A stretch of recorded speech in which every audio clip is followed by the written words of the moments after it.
Thank you so much each and everyone for your valuable support. Now support value start from 29 rupees only. ये reference मैंने लिया है, इसका print out लिया है A4 साइज़ का और ड्राइंग शीट भी हमारा A4 साइज़ का ही है।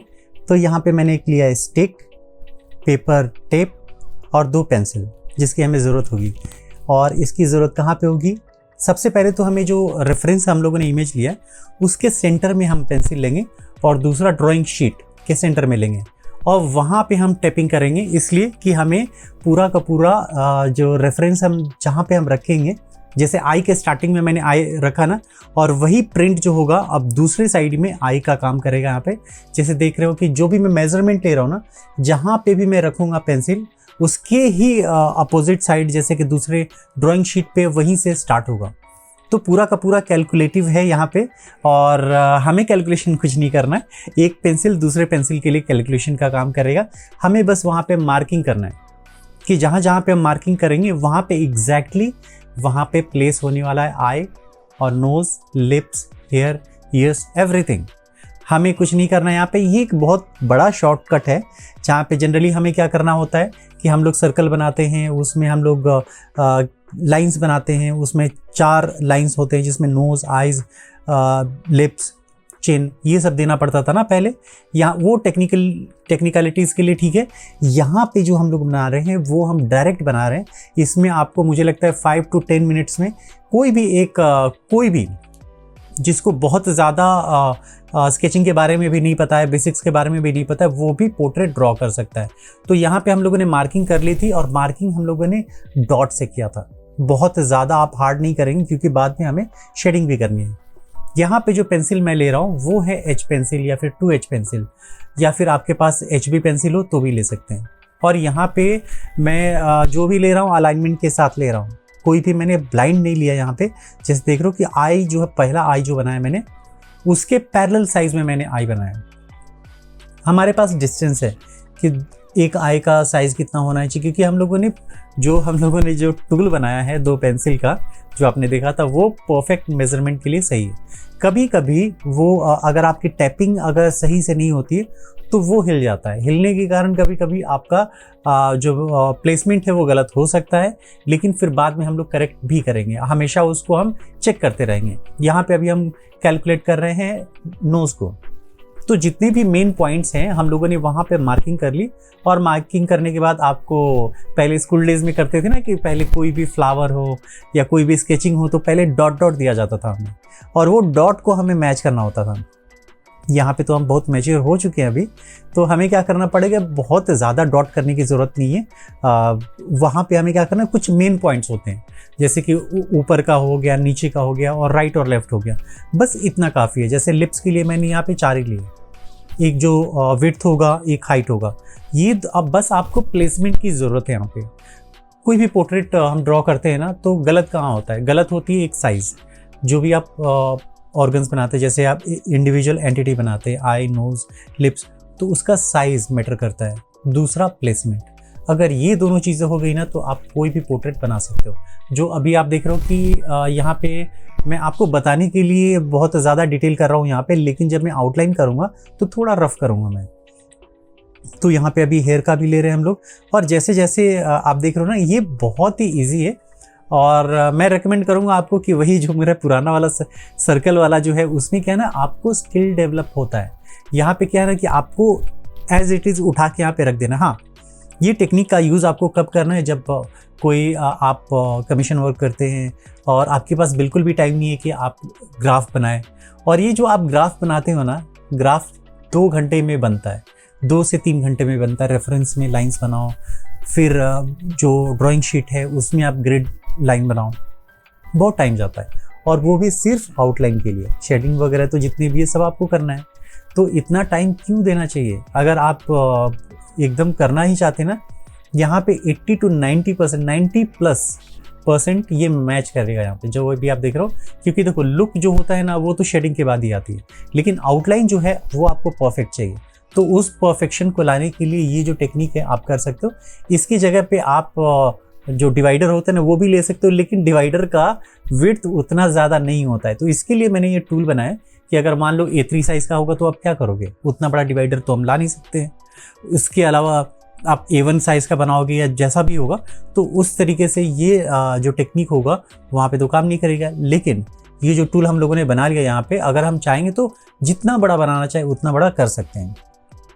तो यहाँ पे देख लो, हाँ बस रेफरेंस का साइज़ उतना बड़ा होना चाहिए, और ये कोई भी साइज़ का बना सकते हो, छोटे से A5 साइज़ हो या फिर A4 हो, A3 हो, कोई भी, बस आपका रेफरेंस का साइज़ जो है ना वो सेम साइज़ का होना चाहिए। यहाँ पे आप देख रहे हो ना कि एक चाइल्ड्स प्ले कहते हैं ना, कि बच्चों का खेल हो जाता है। एक पोर्ट्रेट बनाना, एक आउटलाइन जो बनाना होता है ना, क्योंकि अभी मैं जितने भी रिव्यू कर रहा हूँ सब्सक्राइबर्स के, तो सबसे ज़्यादा इशू कहाँ पे आ रहा है, एक तो प्रोपोर्शन का आ रहा है सबसे ज़्यादा, कि उनको पता नहीं होता है कि आँखों के बीच का डिस्टेंस कितना होना चाहिए, नोज़ और आई के बीच का डिस्टेंस कितना होना चाहिए।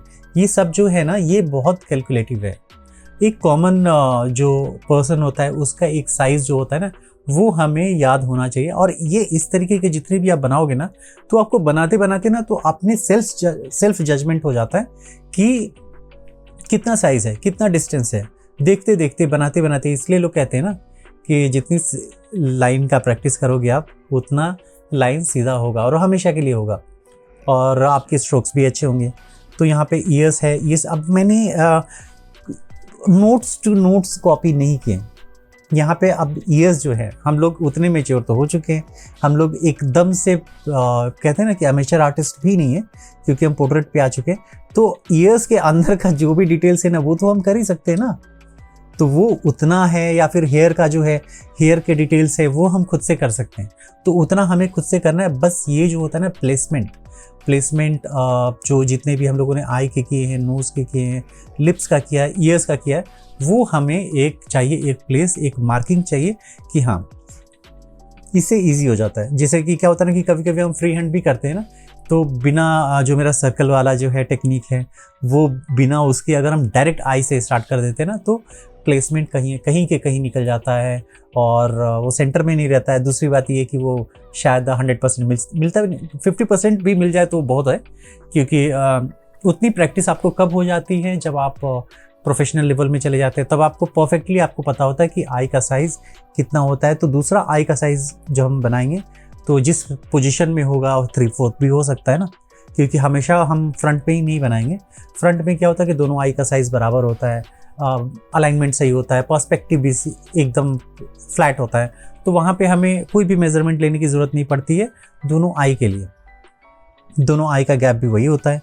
लेकिन यहाँ पे क्या है ना कि यहाँ पे जो है हम लोग अभी बिगिनर लेवल पे हैं, तो बिगिनर्स के लिए ही मैं ज़्यादातर वर्क करता हूँ कि जितने भी लोग हैं ना, उनको पहले पोर्ट्रेट बनाने के लिए पहले पोर्ट्रेट के बारे में समझना चाहिए, इंडिविजुअल आई के बारे में जानना चाहिए कि आई क्या होता है, आई का स्ट्रक्चर कैसा होता है। हमें बिल्कुल ही देख के कॉपी नहीं कर देना, आपको फील करना पड़ेगा कि आई का जो वाइट पार्ट जो है, जो वो भी राउंड शेप में है।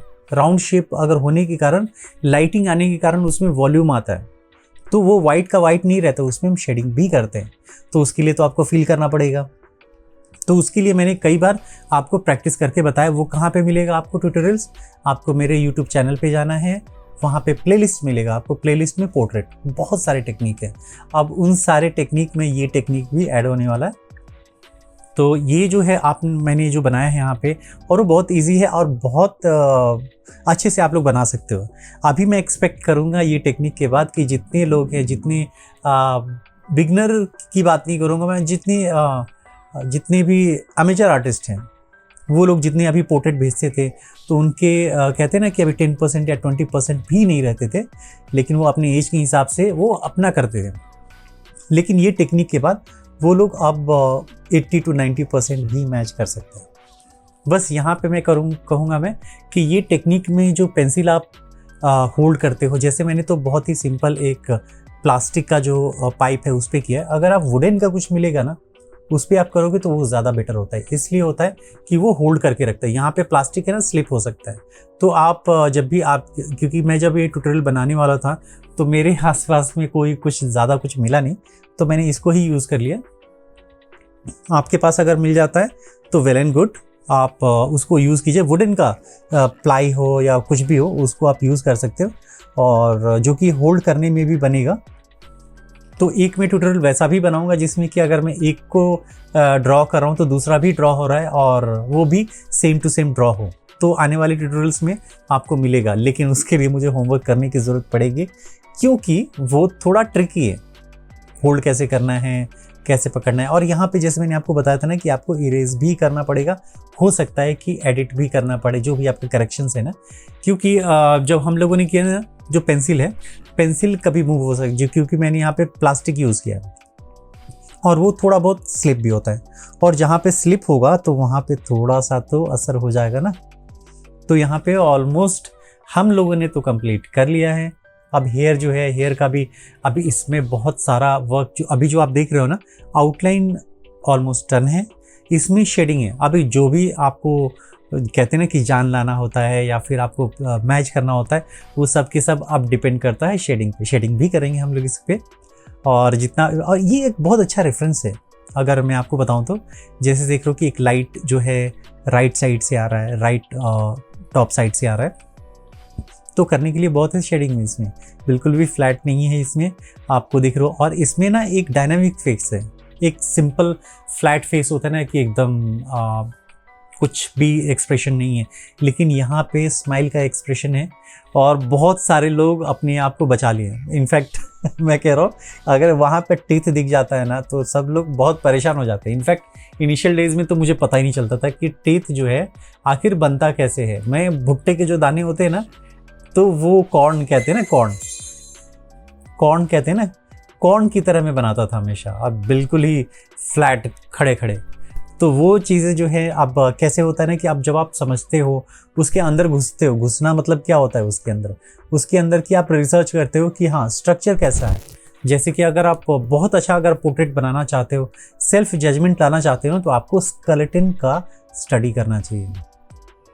आपको कहीं स्केलेटन तो मिलेगा नहीं, लेकिन स्केलेटन के इमेजेस आप लीजिए हर एक एंगल में, तो आपको पता चलेगा कि किस तरीके से है।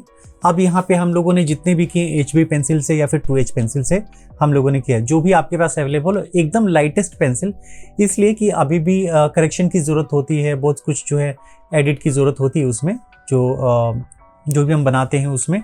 तो वहाँ पे जो भी हम, अब जब हमें लगता है कि हाँ हमारी तरफ से परफेक्ट है, ओके, तब मैंने यहाँ पे जो 4B पेंसिल है उसको मैंने यहाँ पे यूज़ किया। और यहाँ पे मैं अभी भी सिर्फ मार्किंग कर रहा हूँ। यहाँ पे अभी भी कोई भी शेडिंग नहीं कर रहा हूँ। यहाँ पे शेडिंग मैं कब करूँगा, जब यहाँ पे कंप्लीट हो जाएगा। यहाँ पे ये दिखाने के लिए मैं आपको डार्क करके दिखा रहा हूँ, लाइन जो है मैं बना रहा हूँ। तो ये एक तरीके से हमारी तरफ से कंप्लीट हो चुका है। अब शेडिंग जब करेंगे तो इसको मैं करने वाला हूँ लेयरिंग से। लेयरिंग मतलब कि जो सबसे लाइटेस्ट पेंसिल है, क्योंकि आप जो स्किन देख रहे हो ना, ये जो रेफरेंस में, तो कंप्लीट वाइट नहीं है ना, फ्लैट वाइट नहीं है, हर एक जगह शेडिंग है, टेक्सचर हर जगह है। बस हमें कहाँ पे टेक्सचर ज़्यादा है, कहाँ पे टेक्सचर तो सेम ही रहेगा। अब सबके सब फर्क कहाँ पड़ता है, लाइटिंग से। लाइटिंग जहाँ पे हिट कर रही है वहाँ जो भी अपने फेस का उभरा हुआ जो पार्ट होता है ना, वो ब्राइट होता है, क्योंकि लाइट के कांटेक्ट में वही आता है। उसके अपोजिट साइड में जो शेडो आती है, शेडो डार्कनेस आती है। तो ये हमें कॉन्सेप्ट पे ही ध्यान देना है। और हमारा जो ट्यूटोरियल है ये ऑलमोस्ट कंप्लीट हो चुका है, और मैंने ये टारगेट रखा है 1000 का। 1000 कंप्लीट होगा तभी मैं जाके यहाँ पे इसकी शेडिंग करने वाला हूँ। तो प्लीज़ मुझे इंसिस्ट कीजिए कि मैं बनाऊँ पूरा का पूरा शेडिंग ट्यूटोरियल। तो अभी जितने भी आप वर्क करते हैं ना, तो अब उसके सब्सक्राइबर्स के आर्टवर्क अब अभिषेक व्लॉग्स पे ही आते हैं, और इस ईमेल आईडी पे आप भेजिए। होपफुली आप लोग को ट्यूटोरियल अच्छा लगा। मिलते हैं अगले एपिसोड में, तब तक के लिए बाय, टेक केयर।